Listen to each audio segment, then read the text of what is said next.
Shalom saudara-saudara semua, kita dengan sukacita datang ke tempat ini untuk sama-sama kita diberkati. Dan saya yakin dan percaya ketika kita datang dengan penuh sukacita, Tuhan akan melawat setiap kita. Sekalipun kita hanya online, sekalipun Anda ada dalam aktivitas yang sedang Anda kerjakan, tapi mari kita siapkan hati sebelum kita masuk dalam Bible Study hari ini. Mari kita masuk dalam pujian penyembahan.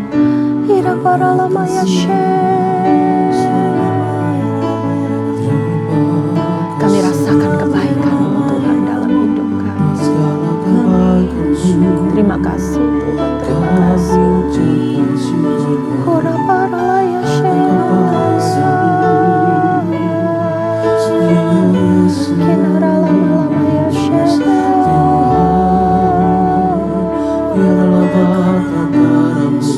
Kami datang di hadapan-Mu.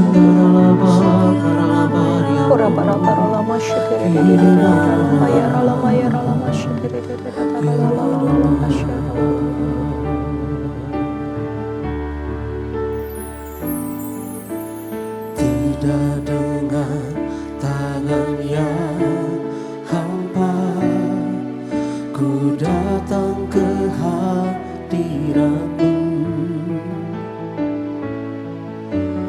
menyatakan rasa syukurku atas segala berkat-Mu. Tidak dengan tangan yang hampa, ku sujud menyembah-Mu, persembahkan seluruh hidupku di atas mezbah-Mu. Segalanya yang ku miliki, semuanya daripada-Mu, kan ku bawa persembahanku yang terbaik hanya bagi-Mu. Segalanya yang ku miliki, semuanya daripada-Mu, kan ku bawa persembahanku yang terbaik hanya bagi-Mu. Segalanya yang ku miliki, semuanya daripada-Mu, kan ku bawa persembahanku yang terbaik hanya bagi-Mu.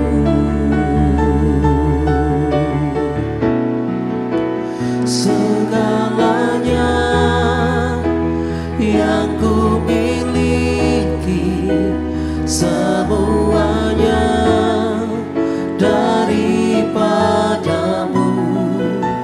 kan ku bawa persembahanku yang terbaik hanya bagi-Mu. Segalanya yang ku miliki, semuanya daripada-Mu, kan ku bawa persembahanku yang terbaik hanya bagi-Mu, kan ku bawa persembahanku yang terbaik hanya bagi-Mu, kan ku bawa persembahanku yang terbaik hanya bagimu. Kan ku bawa dan ku berikan yang terbaik bagimu. Kami bawa hidup kami, penyembahan kami, kiranya masyarakat hanya bagimu.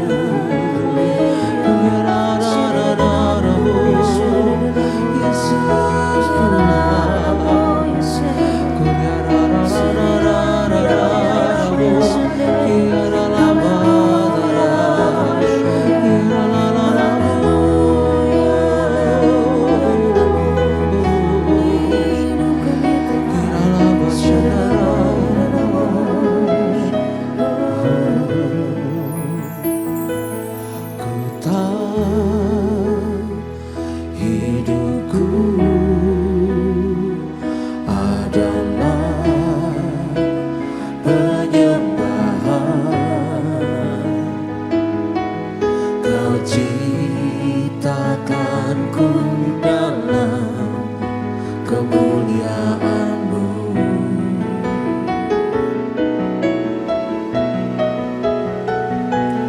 Ku tahu hidupku berharga di mata-Mu. Segenap hidupku persembahkan.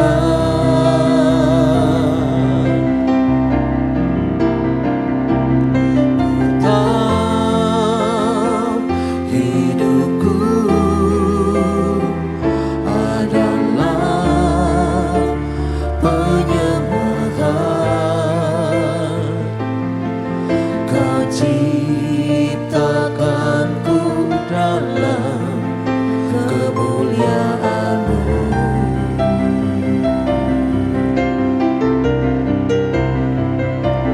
Ku tahu hidupku berharga di mata-Mu. Segenap hidupku persembahkan.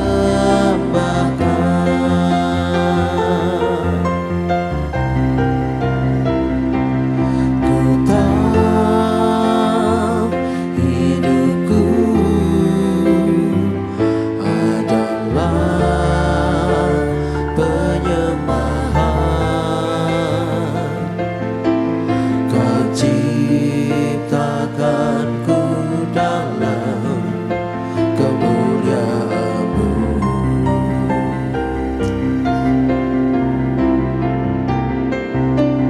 Ku tahu hidupku berharga di mata-Mu. Segenap hidupku persembahkan. Segenap hidupku persembahkan.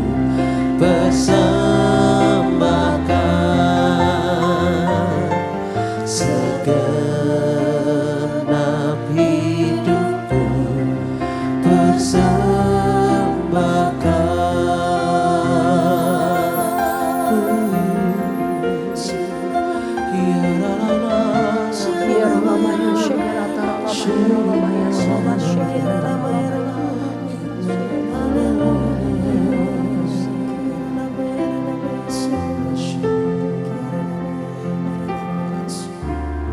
Engkau Allah yang layak untuk kami sembah ya Bapa.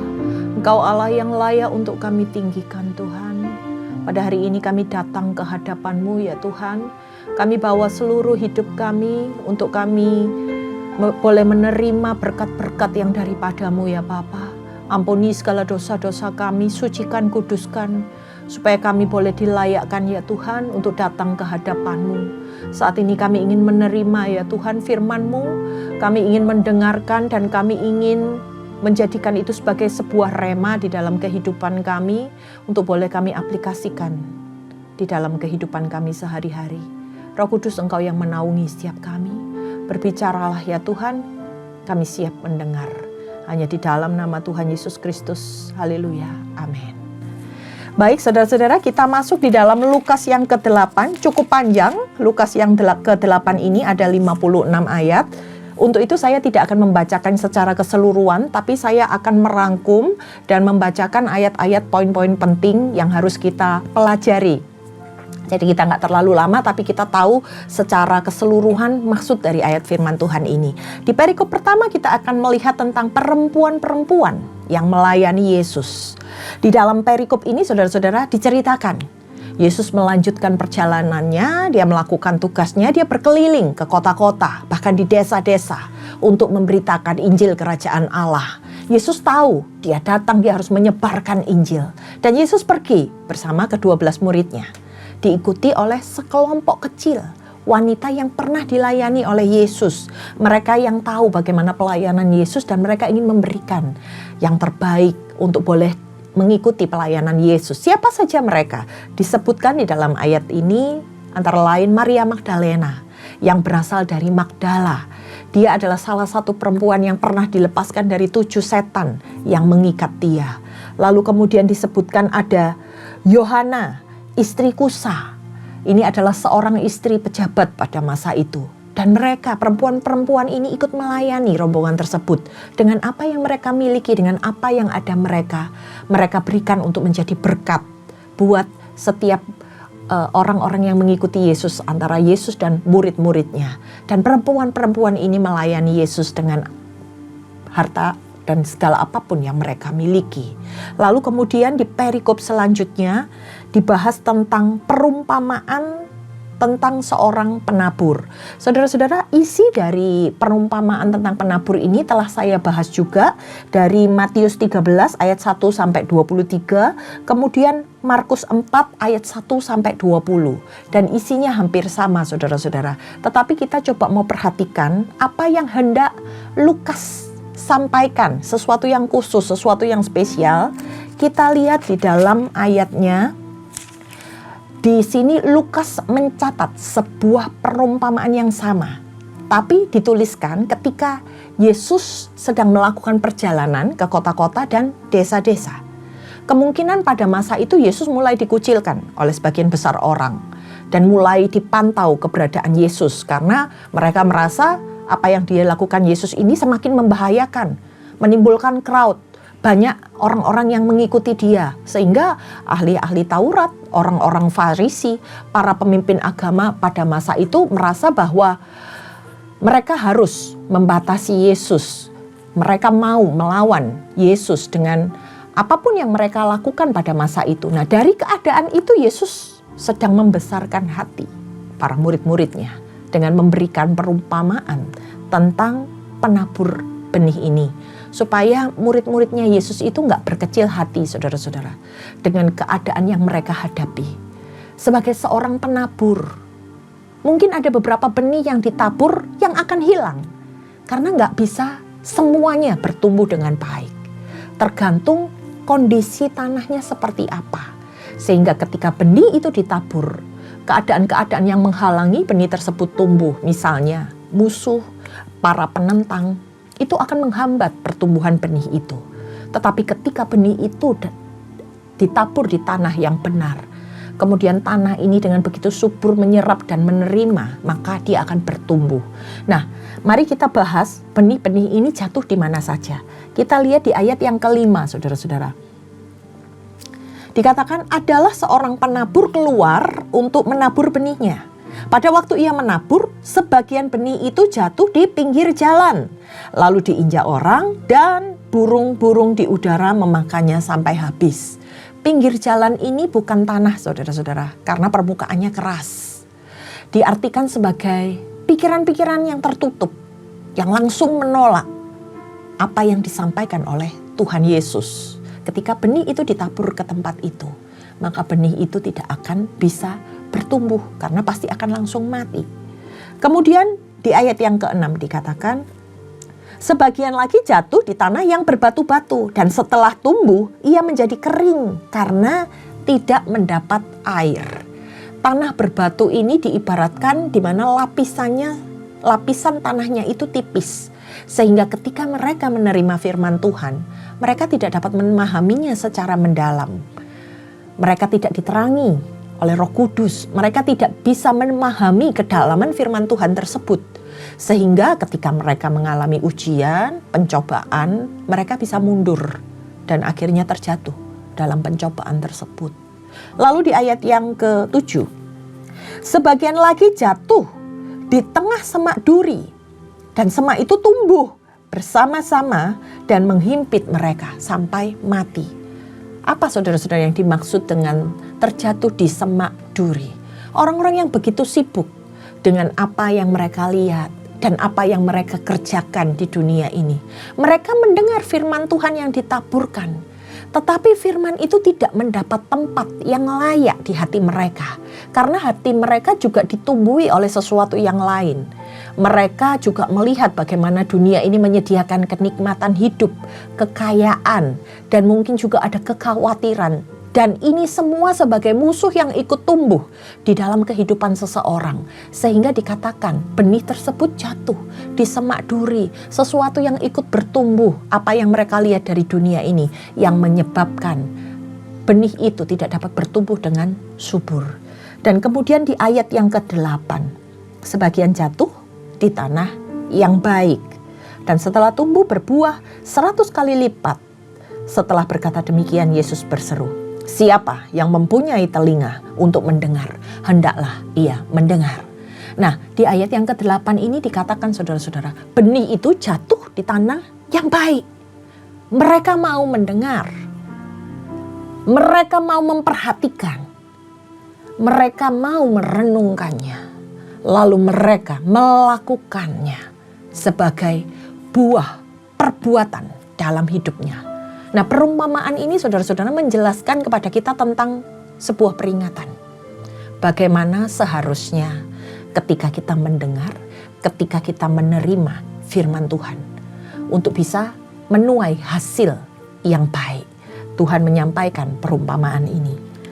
Kemudian selanjutnya kita lihat tentang perumpamaan pelita. Nah, kita baca di ayatnya yang ke-16 saudara-saudara. Tidak ada orang yang menyalakan pelita lalu menutupinya dengan tempayan atau meletakkannya di bawah tempat tidur. Tetapi ia meletakkannya di atas kaki pelita supaya orang masuk dapat melihat cahayanya. Ini sedang menjelaskan tentang kehidupan kekristenan.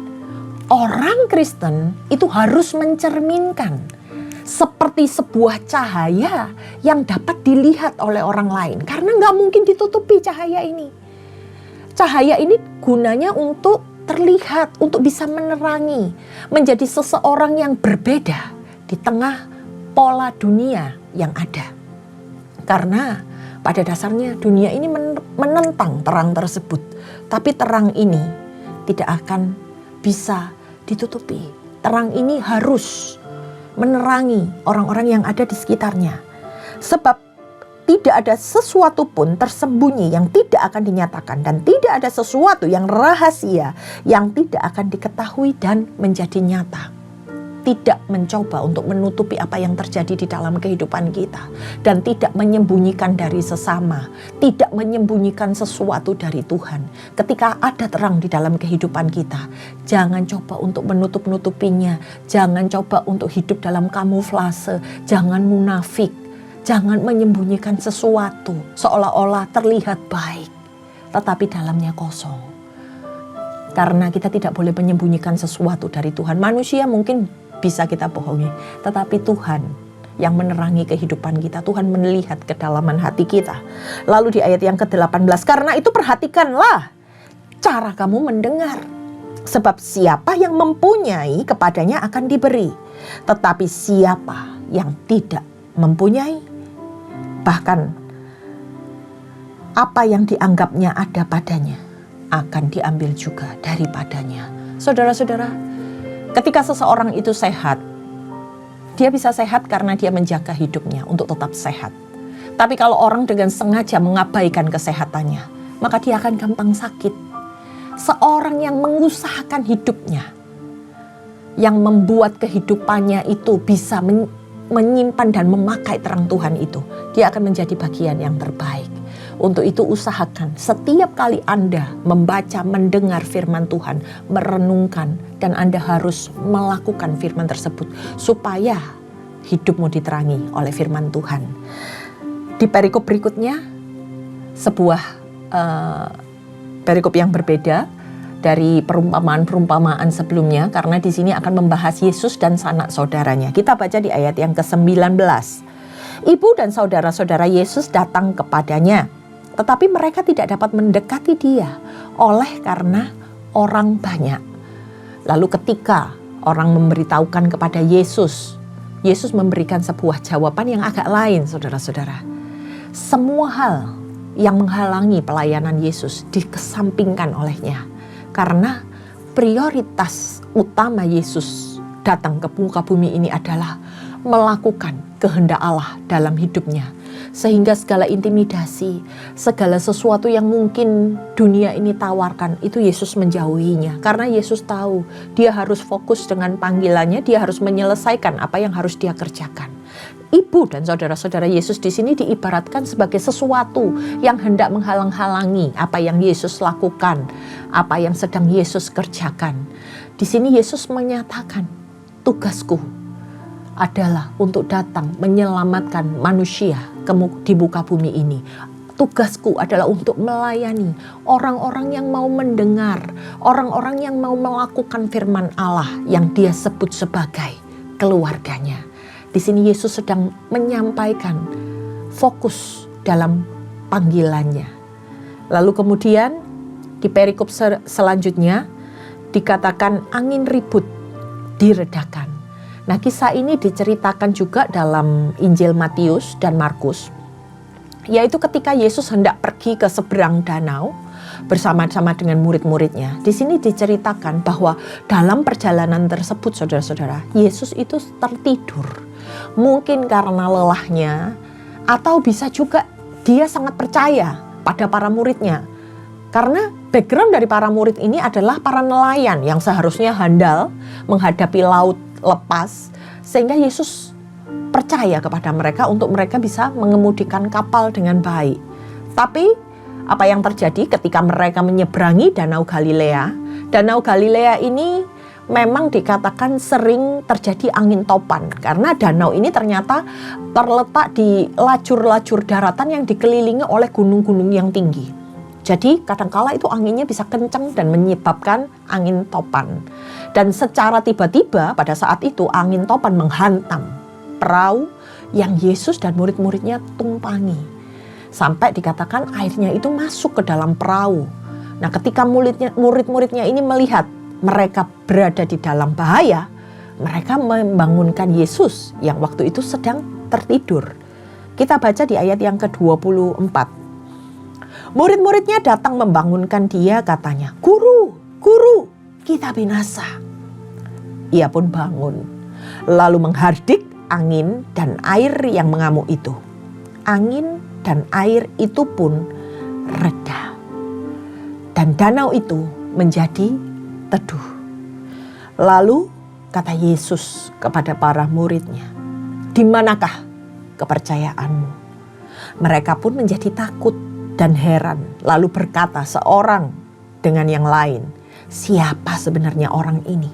Sehingga ia memberi perintah kepada angin dan air, dan mereka pun taat kepadanya."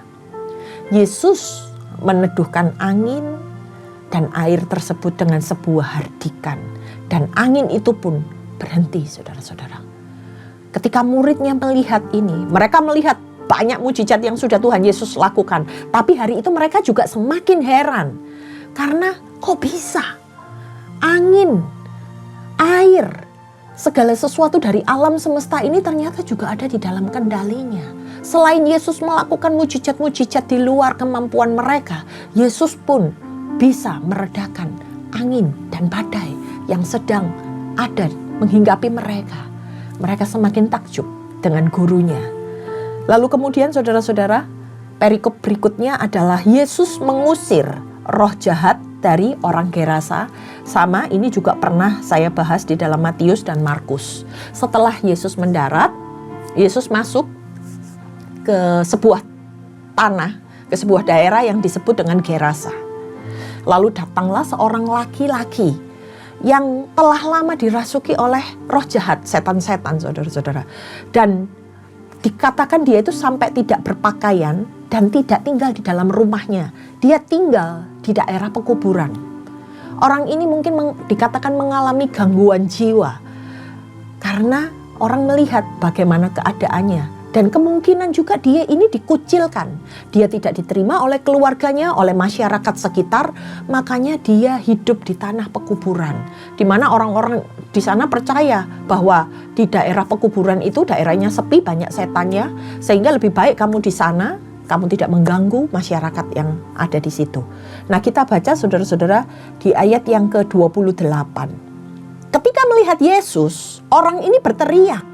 Lalu sujud di hadapannya dan berkata dengan suara keras, "Apa urusanmu dengan aku, hai Yesus anak Allah yang maha tinggi? Aku mohon, jangan menyiksa aku." Roh yang ada di dalam tubuh orang ini mengenali Yesus. Dia takut kalau Yesus akan menyiksa dia. Nah, kalau di dalam Lukas ini ditambahkan sebuah catatan lain dalam ayat selanjutnya, dikatakan di ayat yang ke-29. Sebelumnya Yesus pernah memerintahkan roh jahat itu keluar dari orang itu. Roh itu sering menyeret-nyeret dia. Maka untuk menjaganya tangannya dibelenggu dan kakinya dirantai. Namun ia memutuskan segala pengikat itu dan ia dihalau oleh setan itu ke tempat-tempat yang terpencil. Saudara-saudara, dari ayat yang ke-29 ini dikatakan Yesus pernah mengusir roh jahat dalam tubuh orang ini. Dan di sini digambarkan betapa kuatnya roh itu mengikat orang tersebut. Sehingga ketika dia dipasangin belenggu-belenggu sekalipun itu sanggup untuk dipatahkannya. Orang ini karena roh yang ada di dalamnya sangat kuat. Dia menjadi sangat kuat, sangat powerful. Tapi Yesus bisa menghadapi orang tersebut. Yesus gak takut. Bahkan roh jahat yang ada menghinggapi orang tersebut itu tahu siapa Yesus dan takut kepada Yesus. Orang ini dikatakan kerasukan banyak sekali setan dan menyebut dirinya sebagai legion.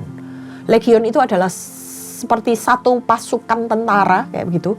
Dan setan-setan ini, sedemikian banyak setan ini memohon kepada Yesus supaya mereka tidak dimasukkan ke dalam jurang, tetapi mereka boleh masuk ke sekumpulan babi yang ada di sana. Dan akhirnya Yesus mengabulkan permohonan mereka. Maka kita baca di ayat yang ke-34, setelah penjaga-penjaga babi itu melihat apa yang telah terjadi, mereka lari dan menceritakan hal itu di kota dan di desa-desa sekitarnya. Lalu keluarlah orang-orang untuk melihat apa yang telah terjadi. Mereka datang kepada Yesus dan mereka menjumpai orang yang telah ditinggalkan setan-setan itu duduk dekat kaki Yesus, telah berpakaian dan sudah waras. Mereka pun merasa takut. Para penjaga babi dan orang-orang lain ini ikut menyaksikan kejadian tersebut. Mereka takjub, tapi mereka juga takut. Mereka lihat orang yang tadinya gak waras ini, saudara-saudara, sekarang sudah dalam kondisi berpakaian, sudah normal. Mereka tercengang dengan apa yang Yesus lakukan. Tapi mereka juga melihat bagaimana babi-babi tersebut terjun dari tebing yang curam dan akhirnya babi-babi itu mati lemas. Ada yang diselamatkan, yaitu orang yang dirasukin setan ini. Sudah normal dan memakai bajunya kembali, memiliki kehidupan yang normal. Tapi bagi para pemilik babi dan penjaga-penjaga babi, mereka kehilangan milik mereka. Sehingga mereka meminta Yesus untuk meninggalkan tanah mereka. Sementara orang yang sembuh ini, saudara-saudara, Yesus perintahkan untuk pulang dan untuk memberitahukan kepada orang-orang lain apa yang sudah terjadi dalam dirinya. Kemudian kita lanjut dalam perikop selanjutnya, yaitu Yesus membangkitkan anak Yairus dan menyembuhkan seorang perempuan yang sakit pendarahan. Ketika Yesus kembali Tadi dari tanah Gerasa dia kembali ke Kapernaum. Ini juga diceritakan dalam Injil Markus. Ada seorang bernama Yairus. Yairus ini adalah seorang kepala rumah ibadat. Seorang yang cukup berpengaruh karena dialah yang bertanggung jawab untuk mengatur ibadat di sana. Lalu dikatakan pada saat itu dia sujud. Dia datang kepada Yesus dan memohon supaya Yesus datang ke rumahnya. Karena dia punya satu-satunya anak perempuan sedang sakit dan dikatakan hampir mati. Usia anak ini 12 tahun. Dia adalah seorang anak gadis remaja. Dan dalam perjalanan tersebut, Yesus juga dinantikan oleh beberapa orang lain. Karena disebutkan di sana ada banyak orang-orang yang sedang berdesak-desakan. Mereka sedang menantikan keberadaan Yesus. Karena Yesus tadinya pergi ke seberang, sehingga mereka menantikan Yesus di daerah itu. Kita baca di dalam ayat yang ke-44. Ia maju mendekati Yesus. Kita baca di ayat sebelumnya, saudara-saudara. Ketika Yesus mau berjalan untuk mengikuti Yairus, dikatakan di situ ada seorang perempuan yang sudah 12 tahun menderita pendarahan dan tidak berhasil disembuhkan oleh siapapun. Ia maju mendekati Yesus dari belakang dan menyentuh jumbai jubahnya. Dan seketika itu juga berhentilah pendarahannya. Jadi ini digambarkan ketika Yesus mau menjalankan misinya. Di situ banyak orang berdesak-desakan. Lalu tiba-tiba ada seorang perempuan. Dia maju dengan sebuah langkah iman. Perempuan ini gak berkata-kata seperti Yairus memohon dan lainnya. Dia hanya diam. Dia hanya menyentuh bagian belakang baju Yesus. Tapi Yesus merasa ada kuasa yang keluar dari dirinya. Maka kita lanjut baca di ayat yang ke-47. Ketika perempuan itu melihat bahwa perbuatannya ini ketahuan, ia datang dengan gemetar. Dia sujud di hadapan Yesus dan menceritakan di hadapan semua orang apa sebabnya ia menyentuh dia, dan bahwa seketika itu juga dia sembuh. Lalu katanya kepada perempuan itu, kata Yesus, "Hai anakku, imanmu telah menyelamatkan engkau. Pergilah dengan damai." Saudara-saudara, dengan ketakutan tapi juga kegirangan, wanita ini akhirnya berani mengaku dialah yang telah menyentuh jubah Yesus. Dan dia ngomong, dia menyampaikan, dia disembuhkan.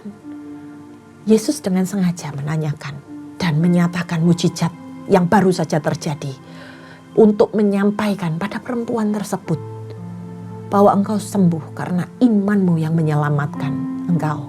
Tetapi sementara langkah Yesus terhenti itu, saudara-saudara, ada orang, utusan-utusan yang datang dari rumah keluarga kepala ibadat tersebut. Mereka menyampaikan berita bahwa anak perempuan ini telah mati.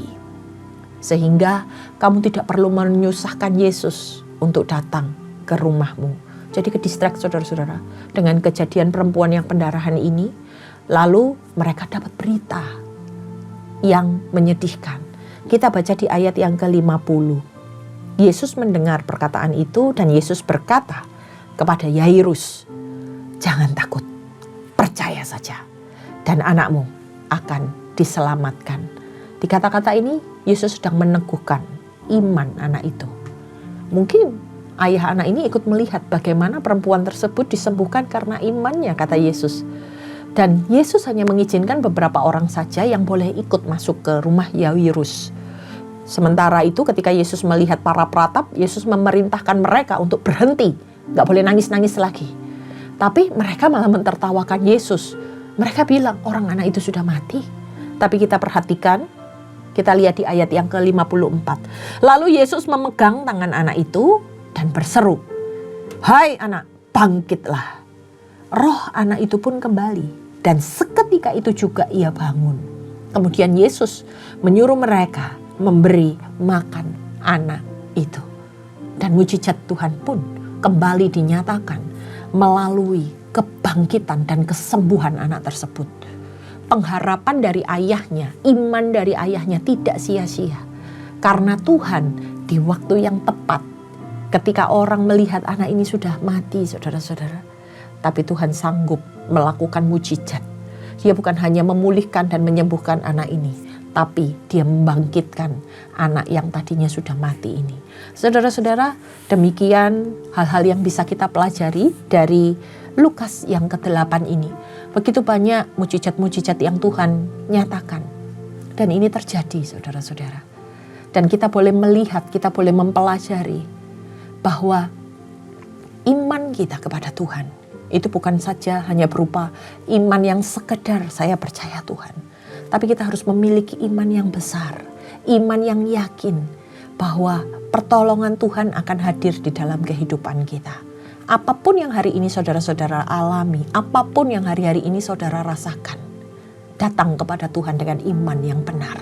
Perbesar kapasitas imanmu dan kita akan melihat bagaimana Tuhan menyatakan mujizatnya, bagaimana Tuhan akan memulihkan keadaan kita. Sekalipun itu mustahil bagi manusia, tapi tidak ada yang mustahil bagi Tuhan. Mari kita tundukkan kepala dan berdoa. Kami yakin dan percaya mujizat-Mu itu masih Kau sediakan Tuhan. Bahkan sampai hari ini hamba-Mu berdoa buat anak-anak-Mu yang hari-hari ini sedang membutuhkan mujizat ya Bapa. Kami percaya ya Tuhan Engkau menambahkan iman atas anak-anak-Mu. Melalui apa yang kami baca, apa yang kami renungkan ini, imannya bangkit, imannya bertumbuh. Dan besar imannya untuk menyaksikan bagaimana Tuhan berperkara di dalam kehidupan setiap anak-anak-Mu ini ya Bapa.